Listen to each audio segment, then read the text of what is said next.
তো ব্রেস্ট মিল্কটা ওকে ছাড়াতে হবে, কারণ সবসময় কিন্তু মায়ের দুধ অবশ্যই অমৃত, কিন্তু একটা সময়ের পর গিয়ে আর কিন্তু সেটা নেওয়ার মতো অবস্থায় থাকে না, সেরকম অবস্থায় থাকে না, যেটা যেই বয়সের জন্য যেটা তৈরি তত অবধি সেটা থাকে। এখন আমার মনে হয় যে আমারও যে এত অ্যাসিডিটি হচ্ছে, এই কাঁচা লঙ্কা এগুলো আমরা তো ঝালটা তো খাই মোটামুটি একটু, তো সেই ওইসবের জন্য আমার মনে হচ্ছে যে ওর হচ্ছে, কারণ পুরো অ্যাসিডের এটার মধ্যে অ্যাসিড।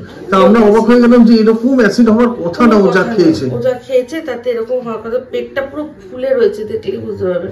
তো ওষুধ খাওয়ানো হয়েছে, তো আমার মন বলছে এটা যে ওর এটা দেওয়া চলবে না, আর চলবে না। আর সত্যি কথা বলতে সাইটাই 4 বছর বয়স হয়ে গেছে, আর কত তাই না? তো আমার মনে হচ্ছে এবার ওকে এটা ছাড়াতে হবে। তো এমনি বলে ছাড়ালে ভালো, যদি বলি তাতে না হয় ভালো, না হলে ওই যেসব টেকনিক আমাদের আছে, চিরাচরিত নিম পাতা, এই পাতা সেই পাতা, সেগুলোই আমাকে করতে হবে। এখন যতক্ষণ শরীর খারাপ আমাকে 2-3 বার চেয়েছে, আমি না বলেছি।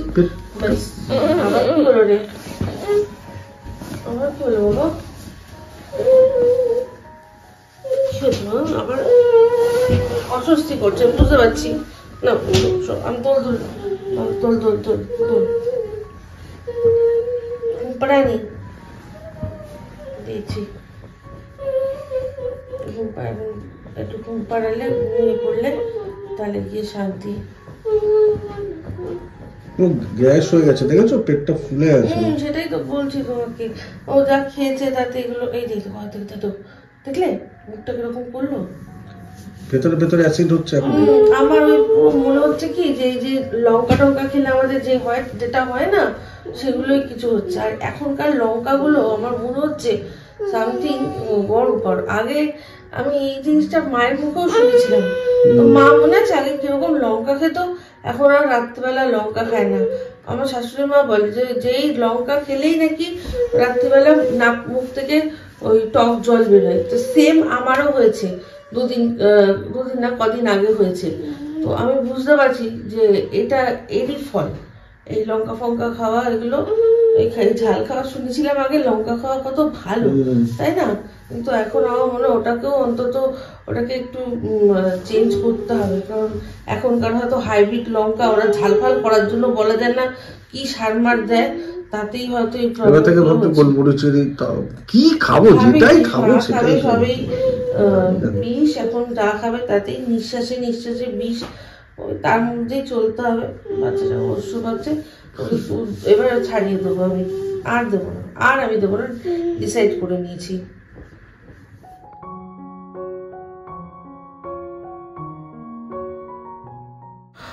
আজও পুরো মেঘ করে রয়েছে, কুয়াশা চারদিকে, আর একেবারেই রোদের দেখা নেই। খুব বেশি একটা ডিপ্রেসিং ওয়েদার। ঠান্ডাটা কিন্তু নেই, আগের মতো ঠান্ডা নেই। আগের দিনই আমি খবরে বললাম না যে পড়েছি যে শীত উধাও, সত্যি আজকে বারান্দায় গিয়ে মনে হলো। আর এদিকে দেখুন, এটা হচ্ছে আমাদের ওই সিঁড়ির যে ল্যান্ডিংটা আছে, ওখানে একটা জায়গা আছে, আপনাদের দেখিয়েছিলাম। এখান থেকে ব্যাক গেটের পুরো দৃশ্য এরকম দেখায়, পুরো ঘন কুয়াশায় মানে ঢেকে রয়েছে। আমি ভাবছি শুধু মানে ফ্লাইটগুলোর এখন কি প্রবলেম হচ্ছে, যাদের মর্নিং ফ্লাইটস রয়েছে তাদের তো মনে হয় অর্ধেক ফ্লাইট এরকম হলে ক্যান্সেল হয়ে যাবে, কারণ ভিজিবিলিটি তো একদম মানে প্রায় জিরোর মতো, তাই না? হ্যাঁ, এই বিষয়গুলো আমি একটুখানি বুঝি, কীভাবে বুঝি সেগুলো সব অন্য এক সময় আপনাদের সাথে শেয়ার করবো, আজ সেরকম মন নেই। আর এদিকে দেখুন, এই যে বারান্দা দিয়ে দেখুন আমাদের এই যে প্লাজাটা, সেটাও এইরকমই লাগছে, একদম ভালো লাগছে না। আর রনের তো দেখলেন শরীরটা আবারও খারাপ হচ্ছে। তো আজকে আমি একটা অনেক বড় সিদ্ধান্ত নিয়েছি, যেই সিদ্ধান্তটা আপনাদের সাথে শেয়ার করব বলেই আজকে আমি আপনাদের মানে লিখেছি টাইটেলে। আবারও চেঞ্জ করতে হলো চাদর, কারণ আবারও সেই অবস্থা। গান গেয়ে গিয়ে ফোন করতে হচ্ছে। চলো গিয়ে বিছানা হয়ে গেছে, শুয়ে পড়ো বাবা।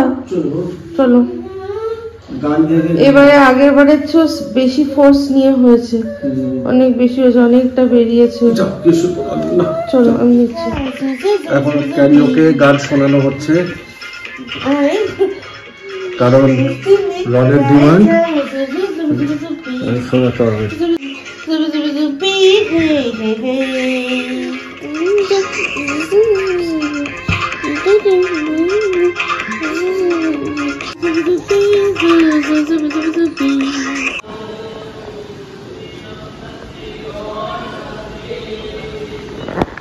জোরে জোরে মন্ত্র উচ্চারণ হচ্ছে, কি ভাল লাগছে শুনতে। হয়তো বিয়ে টিয়ে কিছু আছে, হয়তো মেবি।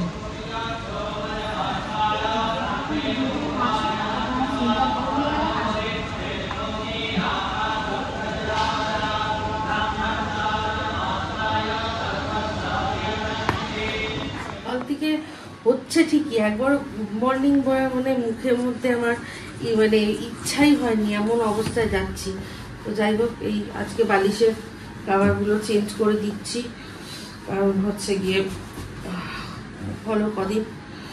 আর আরেকটা কি বলবো ভাবলাম, ও চা করে নিয়ে এসছি, চা বিস্কুট খাচ্ছি। চা বিস্কুট খেয়েই আজকে মিস্টারদের বেরিয়ে যাবে।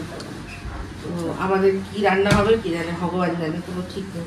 রান্না সব অনেক কিছু আছে, ডিমের ঝোল টোল আছে, তো রান্না বান্না কিছু হবে না, অন্য কাজগুলো দেখি আজকে একটুখানি করবো। রনকে স্যারগুলো খাইয়ে দেবে। হ্যাঁ, আর রনকে এখন যতক্ষণ না ও পুরোপুরি ঠিক হচ্ছে, ওকে যে কটা মিল আছে সে জোর করে হলেও স্যারগুলোই খাওয়াবো, স্যারগুলো খাইয়ে দেবো। Good afternoon. এই যে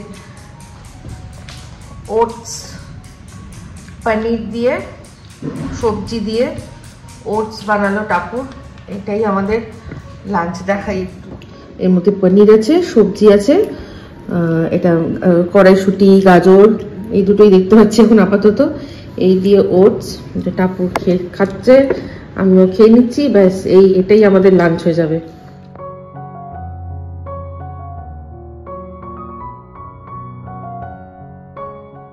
তো খেতে খেতে হঠাৎ মনে পড়ে গেল একটা কথা আপনাদের সাথে শেয়ার করতে ভুলেই গেছি। সেটা হচ্ছে, আগের ব্লগে আমি বলেছিলাম না যে মিস্টার দেব একটা দারুণ জিনিস নিয়ে এসছে, পরের ব্লগে দেখাবো কি আনলো, খাবার অবশ্যই।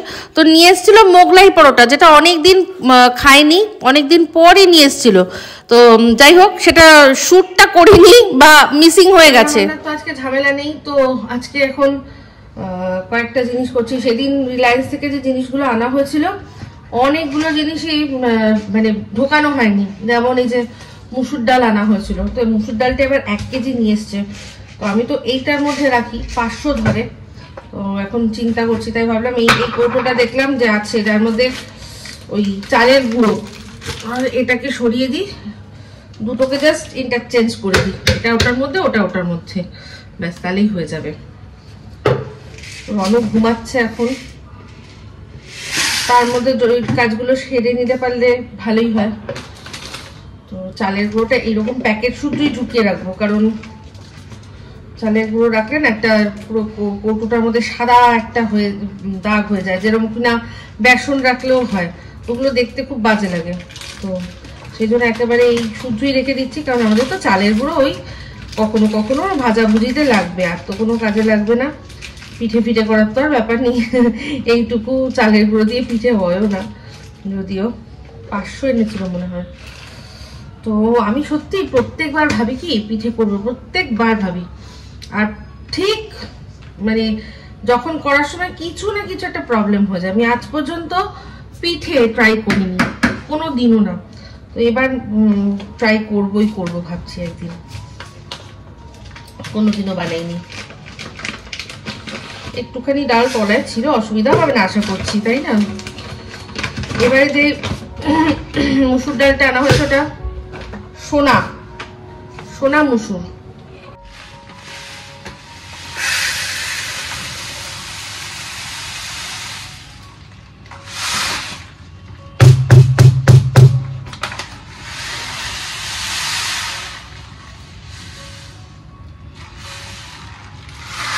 কিলোর ক্যাপাসিটি এটা।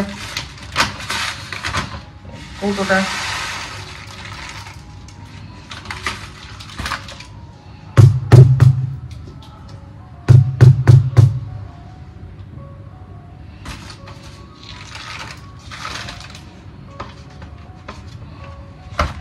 আগে একটুখানি ছিল, যদি না থাকতো তাহলে এই একটা দুটো ডালও পড়তো না।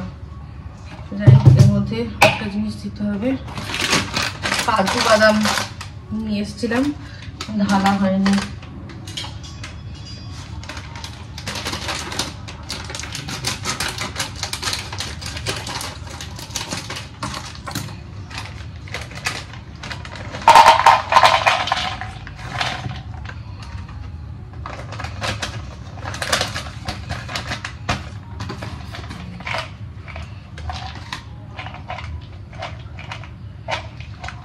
কাজুর কোয়ালিটিটা বেশ ভালো। এই যে 100 গ্রামের দাম অফারে পেয়েছি 99, এমনি দাম লেখা আছে 160। এটা মাটিতে পড়েছিল, এটা আমার ঠোকালাম না, খেয়ে ফেললাম। ঢাকনাটা বোঝা গেল তো। এবারে অন্নপূর্ণা ঘি নিয়েছে একটা ছোট, কারণ ইয়েটা পাচ্ছিলাম না, গোবর্ধন বা ওগুলো অনেক বড় বড় ছিল, বড় বড় না রাখা প্রবলেম, আমার কাছে ছোটই ভালো, সামনে দোকান বারবার কিনে নেবো ওই জন্য।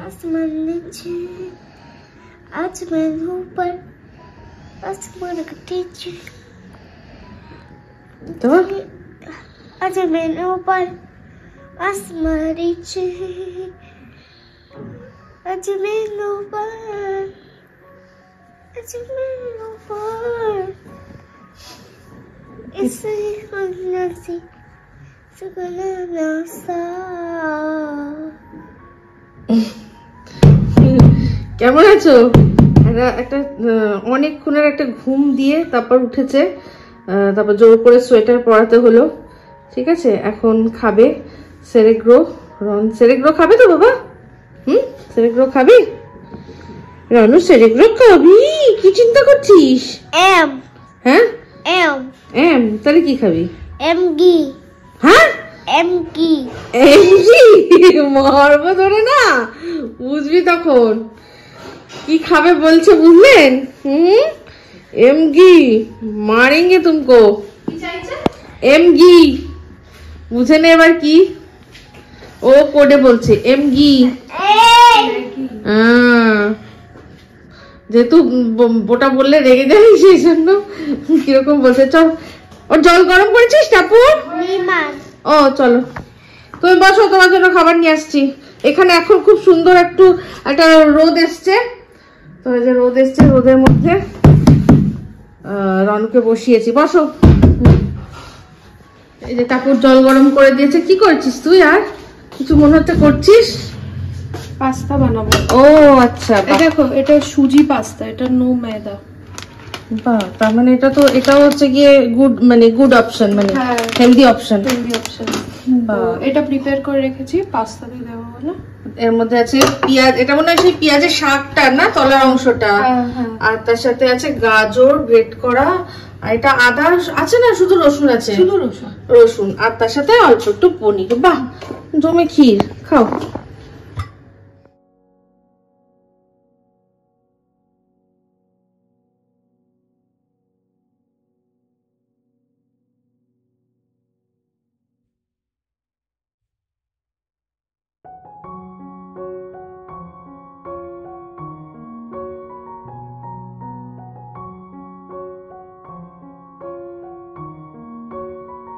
টাপুরের পাস্তা একেবারে রেডি। খুব সুন্দর দেখতে লাগছে রে। এর মধ্যে একটা জিনিস হলে খুব ভালো লাগতো, কি বলতো?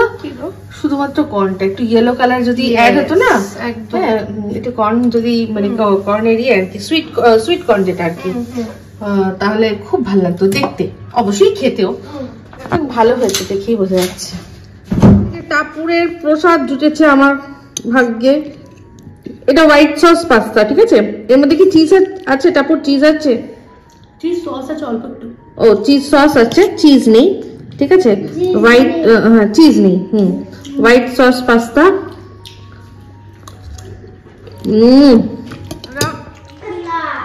Healthy pasta. হোয়াইট সস অল্প একটু রয়েছে ঠিকই, কিন্তু তার পরিমাণ খুব কম। তো এটা একটা হেলদি পাস্তা। এমনিতে পাস্তাটা ইটসেলফ সুজি দিয়ে তৈরি, খুব ভালো। ও ভাবে না, ওকে বুঝিস না, ও ভালো জিনিস খায় না। সময় এখন 5টা বাজে, আর ওই 1-2 মিনিট বাকি আছে। মিস্টার দেব ফিরে এসছে, তো এখন বসাবো চা। আর তার সাথে সাথে ব্লগটাও এন্ড করে দেবো, কারণ এরপর নেক্সট একটা ব্লগ একটা জায়গায় যাব। আপনাদেরই মধ্যে কেউ একজন আমাকে কোনো কোথাও একটা যাওয়ার জন্য বলেছে, তো সেটা যখন যাব তখনই আপনাদের সাথে শেয়ার করব। তো যাই হোক, আশা করি ভালো লাগবে। যে কমেন্ট করেছিলেন আমাদের, সেও খুশি হবেন দেখে। তো যাই হোক, আজকে কিছু কথা যেটা বললাম যে একটা অনেক বড় সিদ্ধান্ত, সেটা আমরা সবাই মিলেই টাপুরের সাথেও আলোচনা করছিলাম। যখন আমরা দুজন বসে খাচ্ছিলাম তখন ওকেও বলছিলাম, ও বললো যে হ্যাঁ, কারণ এবার অনেকটা বড় হয়ে গেছে, এবার ছাড়িয়ে দিতে হবে। তো কাল মানে আজকে সকাল থেকে ওর তো মাঝে মাঝে ঘুরে ফিরে একটুখানি খাওয়ার অভ্যেস, তো আজকে সকাল ভোরবেলা থেকে আমি কোনো মতেই দিইনি। তো ওকে শুধু বারবারই বলছি যে না, একদম না, একদম না। তো মানে আসছে, কাছে আসছে, কিন্তু আবার বলেছি যখন সরে যাচ্ছে, তো যেরকম এখন টাইম লাগবে। যাই হোক, আশা করছি মুখের কথাতেই হয়ে যাবে। ওর সাথে আর অন্য কোনো টেকনিক আমাকে নিতে মানে অ্যাপ্লাই করতে হবে না, ঠিক আছে। মিস্টার দেবও চলে এসছে, চা বসাবো, চা বিস্কুট খাবো এখন, ঠিক আছে। তাহলে চলো, এই ব্লগটা এখানেই এন্ড করছি। যদি ভালো লাগে অবশ্যই লাইক, শেয়ার, কমেন্ট করতে ভুলবেন না। যারা চ্যানেলটা সাবস্ক্রাইব করেননি তারা সাবস্ক্রাইব করে নেবেন। সবাই ভালো থাকবেন, সুস্থ থাকবেন। আবার আসছি খুব শীঘ্রই একটা নতুন ব্লগ নিয়ে। तो चलते हैं फ्रेंड्स, दुआओं में याद रखना।